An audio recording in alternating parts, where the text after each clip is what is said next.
திருச்செங்கோட்டில் மேற்கு மண்டல அளவிலான ஆதித்தமிழர் பேரவையினுடைய தேர்தல் ஆலோசனை கூட்டம் இன்று நடைபெற்று கொண்டிருக்கிறது. ஏற்கனவே ஆதித்தமிழர் பேரவை திராவிட முன்னேற்ற கழகத்தினுடைய தலைமையில் இருக்கிற அந்த கூட்டணியில் அங்கம் வகிக்கிறது. அங்கம் வைத்து கடந்த காலத்தில் அவனாசி தொகுதியில் பங்கு பெற்று அங்கே போட்டியிட்டது. தற்போது வருகிற தேர்தலிலும் தொடர்ந்து அந்த கூட்டணியிலே நாம் தொடர இருக்கிறோம். அதே போல இந்த வருகிற தேர்தலிலும் இந்த ஆதித்தமிழர் பேரவைக்கான வாய்ப்பு கிடைக்கும் என்கிற தகவல்கள் வந்து கொண்டிருக்கின்றன. அதே போல அருந்ததியர் மக்களும் இன்றைக்கு திராவிட முன்னேற்ற கழகத்தின் தலைமையிலான கூட்டணிக்கு வாக்களிக்க அவர்கள் தயாராக இருக்கிறார்கள். கடந்த காலங்களிலே 2 மாதத்துக்கு முன்பு தமிழக முதல்வர் அவர்கள் 2019 கொடுத்த வாக்குறுதியின் அடிப்படையில் மாவீரன் பொல்லான் அவர்களுக்கு மொடக்குறிச்சி பகுதியிலே ஒரு நினைவகமும் அவருடைய குதிரை மேல் அமர்ந்திருக்கிற பீடத்தின் மேல் அமர்ந்திருக்கிற ஒரு நினைவு சின்னமும் ஏறத்தாழ 10 கோடி செலவிலே இன்றைக்கு நிறுவப்பட்டு அதை தமிழக முதல்வர் அவர்களே நேரில் வந்து திறந்து வைத்து இங்கே அருந்ததியர் மக்கள் மத்தியில் மிகப்பெரிய எழுச்சியை ஊட்டி அருந்ததியர்களுடைய மிகப்பெரிய நம்பிக்கைக்குரிய ஒரு ஆட்சியாக இது இன்றைக்கு மாறி இருக்கிறது.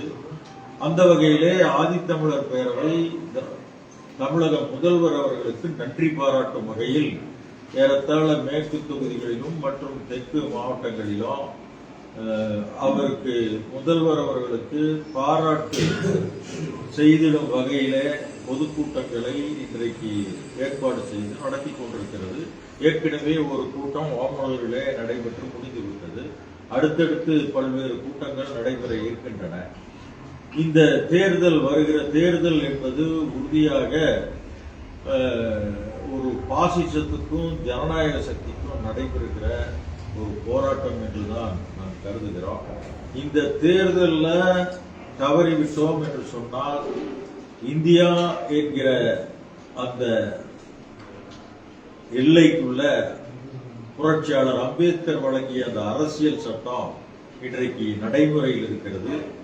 அதை தூக்கி எறிந்து விடுவார்கள் என்று நிச்சயமாக நாம் நம்புகிறோம். ஏனென்று சொன்னால் இன்றைக்கு RSS வழிகாட்டுதலின்படி நடைபெறுகிற பிஜேபி ஆட்சி என்பது ஒவ்வொன்றாக இன்றைக்கு செய்து கொண்டே இருக்கிறது. இருக்கிற மொத்த உறுப்பினர்கள் 534 பேர் தான் நாடாளுமன்றத்தில் இருக்கிறார்கள். ஆனால் 600 பேருக்கு மேல் அமருகிற வகையிலே அங்கே புதிய நாடாளுமன்றம் கட்டப்பட்டிருக்கிறது. இது எதை காட்டுகிறது என்று அவர்கள்தான் சொல்ல வேண்டும். ஏதோ ஒரு திட்டத்தை வைத்துக் கொண்டுதான் 600 பேருக்கு மேலே ஏறத்தாழ 700 பேர் வருகிற வகையிலே அந்த நாடாளுமன்ற கட்டிடம் வடிவமைக்கப்பட்டிருக்கிறது. ஆக இவர்கள் மத்தியிலே ஏதோ ஒரு திட்டம் வைத்திருக்கிறார்கள். ஒரே நாடு, ஒரே மொழி, ஒரே மதம், ஒரே ரேஷன் கடை, எல்லாமே ஒரே ஒரே ஒரே என்று சொல்லிவிட்டு பிறகு எல்லாம் இப்பொழுது பல்வேறு இடங்களில இங்கே நான்வெஜ், அதாவது புலவு உணவு சாப்பிடக்கூடாது என்று சில இடங்களிலே தடை உத்தரவு போட்டிருக்கிறார்கள். படிப்படியாக அவர்கள் நாடு முழுவதும் இந்த மாதிரி எல்லாம் கறி எல்லாம் வெட்டக்கூடாது, கறி சாப்பிடக்கூடாது என்று கூட உத்தரவு போடுவார்கள். அந்த அளவுக்குத்தான் இவர்கள் இன்றைக்கு நடந்து கொண்டிருக்கிறார். ஆனால் தமிழ்நாட்டில் அதை எதிர்த்து தமிழக முதல்வர் தளபதி அவர்கள் மிகச்சிறந்த மக்கள் நல திட்டங்களுடன் கூடிய ஒரு ஆட்சியை இன்றைக்கு நடத்தி கொண்டிருக்கிறார். அந்த வகையில அவர் செய்திருக்கிற நன்மைகள் கடந்த 5 ஆண்டுகளிலே செய்திருக்கிற அந்த நன்மைகளை வரிசைப்படுத்தினால் நாம் சொல்லிக்கொண்டே போகலாம். முதலில் அவர் அறிவித்தது விடியல் பயணம். இன்றைக்கு இருக்கிற நம்முடைய மகளிருக்கு, வாய்ப்பு மறுக்கப்பட்ட மகளிருக்கு இன்றைக்கு விடியல் பயணத்தினால் பல்வேறு நன்மைகள் கிடைத்திருக்கிறது. மாதந்தோறும் ஏறத்தாழ 800 ரூபாய்க்கும் அதிகமாக அவர்கள் சேமிக்கிற வகையிலே அந்த திட்டம் அமைந்திருக்கிறது. அதே போல அவர்களுக்கு மாதந்தோறும் அந்த தொகை உரிமை தொகை என்றுதான் அவர் சொல்கிறார். சும்மா ஏதோ கொடுக்குற மாதிரி அரசாங்க சலுகையினாக கொடுப்பது என்பதல்ல, அது அவர்கள் உரிமையாக பெற்றுக்கொள்கிற ஒரு தொகை, உரிமை தொகை என்கிற அந்த தொகையை கொடுத்திருக்கிறார். இந்தியாவே வியக்கும் வகையிலே காலை உணவு திட்டத்தை குழந்தைகளுக்கு இன்றைக்கு வழங்கி இருக்கிறார். அதை யாருமே மறுக்க முடியாது. என்றைக்கும் இல்லாத வகையிலே தமிழ்நாட்டிலே இன்னைக்கு விளையாட்டுத் துறையில மிகப்பெரிய புரட்சியை இன்றைக்கு தமிழ்நாட்டிலே ஏற்படுத்தி கொண்டிருக்கிறார்கள். இதுவரைக்கும் ஏறத்தாழ 234 தொகுதிகளிலும் சிறிய அளவிலான ஸ்டேடியங்கள் கட்டி முடிக்கப்பட்டிருக்கின்றன. 131 தொகுதிகளிலே பல்வேறு பெரிய ஸ்டேடியங்களும் மற்றதெல்லாம் இன்னைக்கு கட்டி ஒவ்வொன்றா நடந்து கொண்டே இருக்கிறது. அதை ஊக்குவிக்கிற வகையிலே பல்வேறு பரிசுகள், உதவித்தொகைகள் எல்லாம் வழங்கப்பட்டிருக்கின்றன. வெளிநாடுகள் செல்வதற்கான வாய்ப்புகள், அவர்களுக்கான உதவித்தொகைகள் என்று அந்த தொகைகளை ஒதுக்கி கல்வியோடு சேர்ந்து விளையாட்டிலும் நாம பெரிய அளவில் இருக்கணும் அப்படிங்கிற ஒரு முயற்சியை இன்றைக்கு செய்து கொண்டிருக்கிறார்கள். அருந்ததியர் மக்களை பொறுத்தளவு நாங்கள் கேட்கிற போது ஆதித்தமிழர் பேரவை வைத்த கோரிக்கையை ஏற்று சிவகங்கையில வீரமங்கை குயிலி அவர்களுக்கு சிலை ஏறத்தாழ 44 லட்சம் ரூபாய் செலவில அங்கே சிவகங்கையில சிலை எழுப்பி இன்றைக்கு நிறுவனத்தை காட்டியிருக்கிறார். அது மட்டுமல்ல, கடந்த கால ஆட்சியிலே தான் முத்தமிழறிஞர் கலைஞர் ஆட்சியிலே தான் மாவீரன் ஒண்டி வீரன் அவர்களுக்கு பாளையங்கோட்டையிலே மணிமண்டபம் கட்டப்பட்டது. அதற்கு பிறகு இன்றைக்கு தமிழ்நாடே வியக்கும் வகையில கொடக்குறிச்சியில மாவீரன் கொல்லான் அவர்களுக்கு மிகப்பெரிய ஒரு மணிமண்டபம், அது பல்நோக்கு மணிமண்டபம். சும்மா அது வெறுமனே ஒரு மணிமண்டபம் கட்டிவிட்டு ஆண்டுக்கு ஒரு முறை விட்டு போவது என்பது அல்லாமல் மக்கள் பயன்படுத்துகிற வகையிலே கட்டப்பட்ட ஒரு மணிமண்டபம் தான் அந்த கொல்லான் மணிமண்டபம். அது உண்மையிலே இந்த மக்கள் மத்தியிலே மிகப்பெரிய எழுச்சியை இன்றைக்கு ஏற்படுத்தி இருக்கிறது.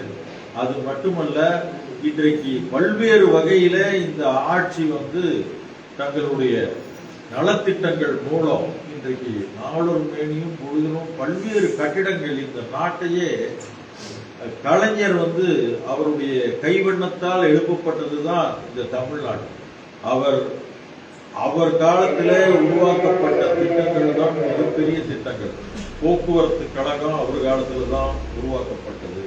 அதே போல உணவு பொருள் கழகம் அதுவும் அவர் காலத்தில் தான் உருவாக்கப்பட்டது. அது மட்டுமல்ல, தொடர்ந்து இன்றைக்கு குடிசை மாற்று வாரியம் அப்பொழுது உருவாக்கப்பட்டது. இன்றைக்கு அதற்கு வாழ்விட மேம்பாட்டு வாரியம் என்கிற வகையில இன்றைக்கு அதை மாற்றி அமைத்து மிகச்சிறப்பாக செய்து கொண்டிருக்கிறார்கள். கலைஞர் கனவு வீட்டு திட்டத்தின் அடிப்படையிலே இன்றைக்கு வரைக்கும் 1 லட்சத்துக்கும் மேற்பட்ட வீடுகளை கட்டியிருக்கிறார்கள். இன்னும் அவர்களுடைய திட்டப்படி 9 லட்சம் வீடுகள் கட்ட இருக்கிறார்கள். என்றைக்கு இல்லாத வகையில பட்டாக்களை இன்றைக்கு அருந்ததியர் மக்களுக்கு அவர்கள் தொடர்ந்து வழங்கிக் கொண்டே இருக்கிறார்கள். எங்கெல்லாம் அந்த வேண்டுகோள் இருக்கிறதோ அங்கெல்லாம் அந்த பட்டாக்கள் வழங்கப்பட்டு கொண்டே இருக்கிறது. அது மட்டுமல்லாமல் வெளிநாடு சென்று படிக்கிற பட்டியலின மக்களுக்கான செலவு தொகைகள் முழுவதும் ஏற்றுக்கொள்கிற திட்டங்களை எல்லாம் அறிவித்து இன்றைக்கு நடைமுறைப்படுத்திக் கொண்டிருக்கிறார். ஆக இவ்வளவு நலத்திட்டங்கள் வழங்குகிற ஒரு சூழல் இன்றைக்கு இருந்து கொண்டிருக்கிறது.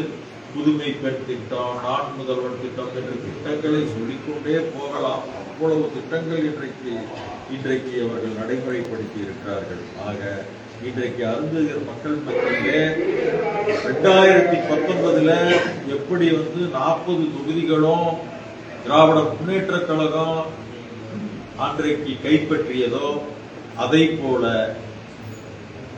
அடுத்த 2 மாதங்களுக்கு பிறகு நடைபெற இருக்கிற சட்டப்பேரவை தொகுதியிலும் 200 தொகுதிகள் என்று முதல்வர் சொல்கிறார். 200 தொகுதிகள் அல்ல, அதற்கு மேம்பட்ட தொகுதிகளை தமிழ்நாடு இந்த மக்கள் திராவிட முன்னேற்ற கழகத்துக்கு வழங்க இருக்கிறார்கள் என்பது இன்றைக்கே உறுதியாக தெரிகிறது. அந்த அளவுக்கு இவர்களுடைய செயல் திட்டங்கள் பணம் இல்லை என்கிற அந்த பிரச்சனைக்கே இடமில்லாமல் இன்றைக்கு ஒவ்வொரு திட்டத்துக்கும் பணத்தை ஒதுக்கி ஒதுக்கி அது ஸ்டேடியங்களானாலும் ஹாக்கி மைதானம் ஆனாலும் கிரிக்கெட் மைதானம் ஆனாலும் எதுவாக இருந்தாலும் பணம் ஒதுக்காத திட்ட அறிவிப்பே கிடையாது. ஒரு காலத்துல அம்மையார் ஜெயலலிதா அவர்கள் ஆட்சியில் இருந்த போது 110 விதியின் கீழே வெறுமனே அறிவிப்புகள் மட்டும்தான் வரும், எந்த அறிவிப்பும் நடைமுறைக்கே வராது. ஆனால் இன்றைக்கு அறிவித்த அத்தனை திட்டங்களும் நடைமுறைக்கு வருகிறது. அறிவித்த அத்தனை திட்டங்களுக்கும் அரசாணை பிறப்பிக்கப்பட்டு பணம் ஒதுக்கப்படுகிறது. அதுதான் ஒரு அரசு.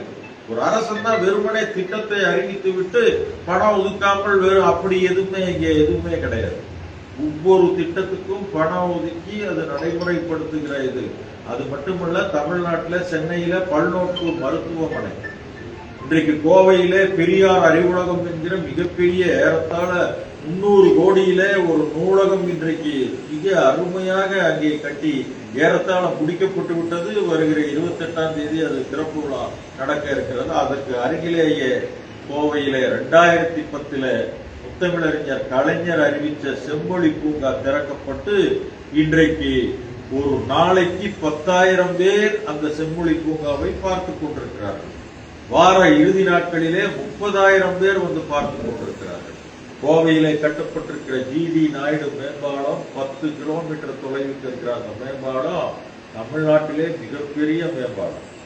அதை இன்னைக்கு கட்டி முடிச்சிருக்கிறாங்க. ஒண்டிப்புதூர்ல மிகப்பெரிய கிரிக்கெட் மைதானம் இன்டர்நேஷனல் லெவல்ல அதற்கான ஏற்பாடுகள் அங்கே நடந்து கொண்டிருக்கிறது.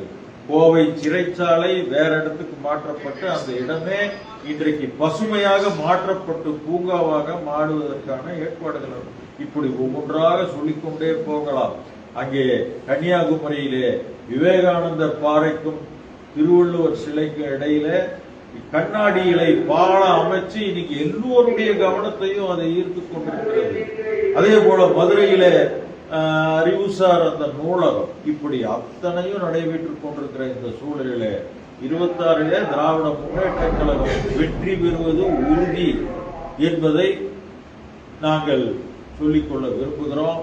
அதை நோக்கிய பயணத்தில் தான் இன்றைக்கு எப்படியெல்லாம் இந்த தேர்தலை எதிர்கொள்வது, நாம் எப்படி வேலை செய்ய வேண்டும், எந்தெந்த சிக்கல்களை எப்படி எதிர்நோக்க வேண்டும், எதிரிகளுடைய வியூகத்தை எப்படி அடித்து நொறுக்க வேண்டும், இதையெல்லாம் செய்வதற்காக இன்னைக்கு ஆலோசனை கூட்டம் கூடியிருக்கு.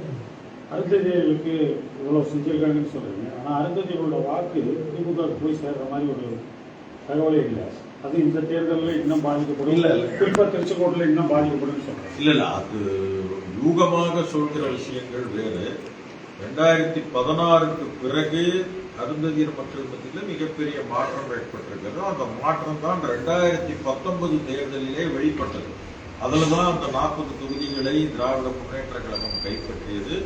இந்து பத்திரிகையில அவர்கள் அன்றைக்கு என்ன எழுதினார்கள் என்று சொன்னால், திராவிட முன்னேற்ற கழகத்திற்கு ஒரு சாதி ரீதியாக யார் யார் எவ்வளவு சதவீதம் வாக்களித்தார்கள் என்ற ஒரு புள்ளிவிவரம் வெளியிடப்பட்டது. அந்த புள்ளிவிவரத்துல அருந்ததியர்கள் தான் அதிகபட்சமாக 68 விழுக்காடு வாக்குகளை திராவிட முன்னேற்ற கழகத்துக்கு வழங்கி இருக்கிறார்கள். அதுல இன்னைக்கு வரைக்கும் எந்த மாற்றம் இல்லை. அது இன்னும் அதிகமாகுமே தவிர குறைவதற்கு வாய்ப்பில்லை. இங்க பல்வேறு விஷயங்கள் மாறி இருக்கலாம். தனிப்பட்ட சில வேட்பாளர்கள் மீது பிரச்சனைகள் இருக்கலாம். ஆனா திமுக மீது எந்த அருந்ததியர்களுக்கு எந்த கோபமும் இல்லை. தனிப்பட்ட சில வேட்பாளர்களோ அல்லது நபர்கள் மீதோ கூட கோபங்கள் இருக்கலாம். ஆனால் திமுகவை ஒட்டுமொத்தமாக அருந்ததியர் மக்கள் அங்கீகரித்துக் கொண்டிருக்கிறார்கள், அங்கீகரிப்பார்கள், வெற்றி பெற செய்வார்கள். அருந்ததியர்களுக்கு கல்வி வேலைவாய்ப்புல கூட 3% இடஒதுக்கீடு கொடுத்தாங்க. சட்டசபை தொகுதிகளில் 1 மட்டுமே கொடுத்துருக்காங்க. அது இல்ல, அது வந்துங்க அந்த கோரிக்கையை நாங்கள் கடந்த காலத்துல வைத்து இன்றைக்கு அது ஒண்ணுதான் கொடுத்திருக்கிறாங்கன்னா ஜெயிக்கிறது ஒண்ணுதான். அது நிக்கிறது 2-3 பேர் நிக்கிறாங்க. அதை மாற்றி நாங்க 10 பேர் எங்களுக்கு தரணும்னு கேட்டிருந்தோம். அது பரிசீலனை இருக்கிறது. இந்த தேர்தலிலே அருந்ததியர் மக்கள் அதிகபட்சமாக நிற்பதற்கான ஏற்பாடுகள் நடந்து கொண்டிருக்கிறது. நாங்கள் என்ன எதிர்பார்க்கிறோமோ அதுல ஒரு பாஸ்மார்க் நிச்சயமா எங்களுக்கு கிடைக்குங்கிற செய்திகள் வந்து கொண்டிருக்கின்றன. அருந்ததிய வேட்பாளர்கள் இந்த முறை மேற்கு தளத்துல அதிகமாக நிற்பார்கள். இந்த கூட்டத்தினுடைய நோக்கம் திருச்செங்கோட்டில் இருக்கிற அந்த மனக்கசப்பை நீக்கிறதுக்கு பயன்படுது. இல்ல, திருச்செங்கோடு மட்டுமே மையப்படுத்தி இந்த கூட்டம் இன்னைக்கு நடக்கிறது. இது தமிழ்நாட்டில் மற்ற தொகுதிகளிலேயும் நடக்கிறது. ஆதித்தமிழர் பேரவையில் சார்பில் நிற்க போற தொகுதியில நம்ம என்ன பண்ணலாம் அப்படிங்கிற அந்த விஷயங்கள் பேசுறது. மற்ற தொகுதிகளில் இங்க இருக்கிற இப்போ என்ன மேற்கு தொகுதியில ஒரு ஏறத்தாழ ஒரு 10 ரிசர்வ் தொகுதிகள் இருக்கு. நாங்கள் பெரும்பாலும் ரிசர்வ் தொகுதிகளில் தான் அந்த கவனம் அதிகமாக செலுத்துறோம். பொது தொகுதிகளையும் வேலை செய்யறோம், ரெண்டுமே செய்யறோம். ஆனாலும் கூட அந்த ரிசர்வ் தொகுதிகளிலே என்ன செய்ய வேண்டும் என்பதை கூடுதலாக கவனித்துக் கொண்டிருக்கிறோம். ஆக பொது தொகுதிகளிலே சில மாறுபாடுகள் நிகழலாம். அது தனிநபர் பற்றிய பிரச்சனைகளாக மட்டுமே இருக்குமே தவிர அது கட்சி பிரச்சனையாக நிச்சயமாக இல்லை என்பதை நான் தெரிந்து கொண்டேன். ஆக அதெல்லாம் கடந்து எளிதாக கடந்து அடுத்த கட்டத்துக்கு நகருகிற நிலையில்தான் திராவிட முன்னேற்ற கழக தலைமையிலான கூட்டணி இருக்கிறது. ஏற்கனவே இந்த கூட்டணி இருந்தது, அது மேலும் தொடர்கிறது. ஆனால் மற்ற என்டிஏ என்று சொல்லக்கூடிய அந்த கூட்டணியில இப்பதான் ஆள்களை அவர்கள் சேர்த்துக் கொண்டிருக்கிறார்கள். அப்படியே சேர்த்தாலும் பழைய ஆட்களை தான் சேர்த்துக் கொண்டிருக்கிறார்கள். 10 முறை தோற்ற மரியாதைக்குரிய எடப்பாடி பழனிசாமி அவர்கள் மீண்டும் இந்த முறை வெற்றி பெறுவோம் என்று எப்படி நம்புகிறார் என்றே எனக்கு தெரியவில்லை. 10 தேர்தல தோல்வி அடைஞ்சிட்டார் அவர் பதவியிலிருந்து வெளியே வந்த பிறகு. 11 முறை தோல்வி அடைஞ்சிட்டார். 12வது தேர்தல் இப்ப சந்திக்க போற தேர்தல். ஆக இதுல வெற்றி பெறுவார் என்று எந்த நம்பிக்கை அடிப்படையில் அவர் சொல்கிறார் என்று தெரியவில்லை. ஏன்னா அவங்க என்டிஏ கூட்டணியில யார் முதலமைச்சர், யார் தலைமையில் அமைய போகிறது என்பதிலே அவர்களுக்குள் இன்னும் குழப்பம் நிலவுகிறது. இங்கே வந்த மரியாதைக்குரிய மோடி அவர்கள் அதிமுக தலைமையில் தான் கூட்டணி என்பதையோ அல்லது எடப்பாடி பழனிசாமி தான் முதல்வர் என்பதையோ அவர் சொல்லவே இல்லை. இவர்கள் தான் சொல்லிக் கொண்டிருக்கிறார்கள். அது மட்டுமல்ல, கூட்டணிக்கு வந்து சேருகிறவர்களை கூட்டணி தலைமையிலான எடப்பாடி பழனிசாமி தானே பேச்சுவார்த்தை நடத்த வேண்டும். ஆனால் அதற்கு பதிலாக பிஜேபி பேச்சுவார்த்தை நடத்தி கொண்டிருக்கிறது. இது எந்த வகையில பழனிசாமி உடன்பாடுதானா? எடப்பாடி பழனிசாமி தான் தலைவர் அந்த கூட்டணிக்கு என்று சொன்னால் அவர்தானே பேச்சுவார்த்தை நடத்த வேண்டும். ஆனால் அவர் பேச்சுவார்த்தை நடத்தவில்லை. அதற்கு பதிலாக நயினார் நாகேந்திரனும் மற்றவர்களும் பேச்சுவார்த்தை நடத்தி கொண்டிருக்கிறார்கள். ஒன்றியத்திலிருந்து வந்திருக்கிற அமைச்சர்களும் பேச்சுவார்த்தை நடத்தி கொண்டிருக்கிறார். ஆக அவர்கள் மத்தியில இந்த குழப்பமே இன்னும் முடியல. ஆக அவர்கள் எப்படி வெற்றி பெறுவார்கள் என்று நாம் எதிர்பார்க்க முடியும். ஆக திராவிட முன்னேற்ற கழகத்தினுடைய வெற்றி என்பது மிக எளிதாக ஆனால் உறுதியாக உறுதிப்பட்டு விட்டது. பிற்படுத்தப்பட்ட மக்களுடைய வாக்குகள் மட்டுமே குறி வச்சு விஜய் களத்தில் அறிஞ்சிருக்கிறத சொல்றாங்க. அப்படிங்கிற இந்த விஜயனுடைய வருகை விஜய் அந்த மாதிரி சாதி ரீதி அந்த மாதிரி இதுவரைக்கும் அந்த மாதிரி தெரியல. அவர் ஜென்சி என்று சொல்லக்கூடிய அந்த இளைஞர்களை மையப்படுத்தி மட்டும்தான் அவருடைய அந்த கட்சியினுடைய இயக்கம் இன்னைக்கு மூவ் ஆயிட்டு இருக்குது. அவர் தான் சொல்றாரு, ஒவ்வொரு வீட்டிலும் எனக்கு வாக்கு இருக்கிறது என்று சொன்னால் குழந்தையிலிருந்து அவர் சொல்றாரு. ஒரு 5 வயசு குழந்தை 10 வயசு குழந்தைக்கெல்லாம் அவருக்கு ரசிகரா இருக்கிறாங்க. அதெல்லாம் அவங்க எல்லாம் ஓட்டே போட முடியாது. ஆக அந்த வாக்கு அளிக்கிற வயது கூட வராதவர்கள்லாம் தான் அவர்களுக்கு ரசிகர்களாக இருக்கிறார்கள். ஆக அவர்களெல்லாம் சேருகிற கூட்டமெல்லாம் அவருக்கு வாக்களிக்கும் என்று நம்ப முடியாது. அது அவரை பார்க்கிற ஒரு ரசிகர் கூட்டம், அவ்வளவுதான். அவர் இன்னும் அரசியலை நிறைய தெரிந்து கொள்ள வேண்டும். அவர் வெறுமனே ஏதோ ஒரு கூட்டத்தில் போய் ரோட் ஷோ நடத்துறது மட்டுமே அரசியல் என்று அவர் நினைத்துக் கொண்டிருக்கிறார். நாங்க கேட்கிற கேள்வி என்ன? நான் சில கேள்வி கேட்கிறேன். திருப்பரங்குன்றத்தில் ஒரு பிரச்சனை நடந்தது, அதை பற்றி விஜயினுடைய கருத்து என்ன? தொழிலாளர் சட்டம் பிரச்சனை வருது, அதை பற்றி அவருடைய கருத்து என்ன?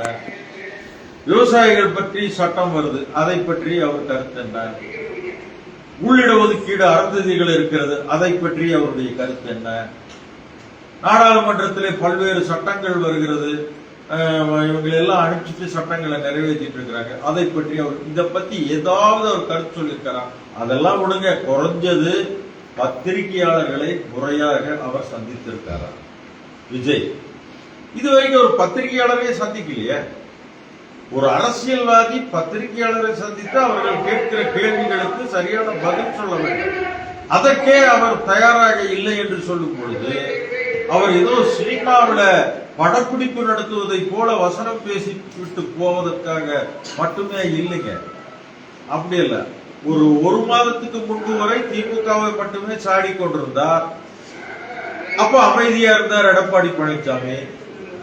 திடீரென்று ஊழல் சக்தி என்று அதிமுகவையும் அவர் சாட ஆரம்பிச்சோன்னா இப்ப அவங்க எதிர்த்து பேசுறாங்க.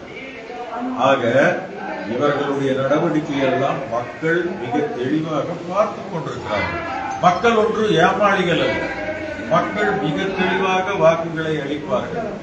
ஆக ஒரு 15 கோடி வருமானத்தை மறைத்த ஒரு நடிகர் இன்றைக்கு அரசியல் வருகிறாரோ என்றால் அவர் மீது ஆமா அவருக்கு போட்ட அபராதம் சரி என்று உயர்நீதிமன்றம் தீர்ப்பு கொடுத்திருக்கிறது. நான் என்ன கேட்கிறேன், வருமானத்தை நான் மறைக்கலன்னு அவர் எங்கேயாவது சொன்னாரா? ஏன் சொல்லல?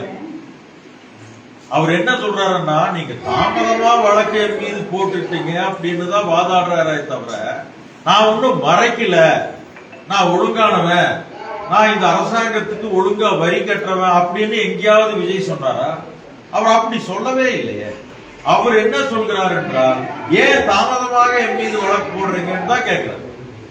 ஆக ஒரு அரசுக்கு முறையான வரி செலுத்தாதவர் இன்னைக்கு நம்மளை பத்தி ஊழலை பற்றி பேசுவதற்கு என்ன தகுதி இருக்கிறது என்றுதான் நான் கேட்கிறேன். நீங்க முதல்ல 200 ரூபாய் டிக்கெட்ட 2000 ரூபாயா பிளாக்ல விற்கிறீங்களா? அது ஒரு நாள் தடுத்து நிறுத்த முடியுமா?